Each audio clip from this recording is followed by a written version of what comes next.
Today we're going to be talking about Nehemiah.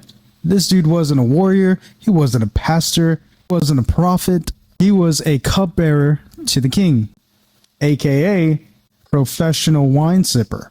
Nehemiah's brothers pulled up to the palace, and they say, Jerusalem walls has been broken, torn down, and burned by fire. Nehemiah's like, what? He does the most relatable thing ever, and he cries, he prays, and he fasts. Basically, Nehemiah went full, I'm not okay mode. Kind of like how what we do when we Google verses that we forgot existed.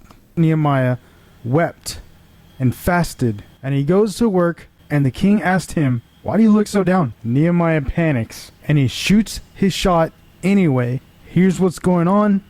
The wall of Jerusalem has been down for decades, and the king, by a straight up miracle, says, I bet. You need wood? You need soldiers? You want a travel-sized grace? Favorite kit with that. Later, Nehemiah starts to rebuild the wall. And guess who shows up? Sanballat and Tobiah. They're the haters. They were mocking Nehemiah, laughing at Nehemiah. I guess you can say that they were trolling.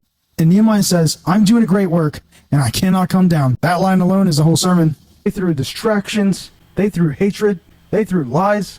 And it wasn't like that there was a Home Depot. Nehemiah, in the face of all that, Nehemiah just keeps stacking brick by brick. Nehemiah didn't have the knowledge to build. Have you been trying to rebuild your life? Rebuild something that's been broken for decades? I wonder how many times has the thing laid dormant that you walk over? What are the things in your life that you keep walking over that's been laid dormant and broken? And people walked over these walls that were torn down, stepped on, walked over.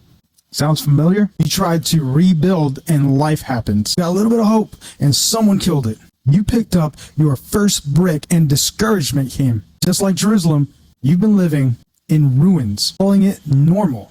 The same God who gave Nehemiah strength, strategy, resources, protection, crazy favor is the same God rebuilding you.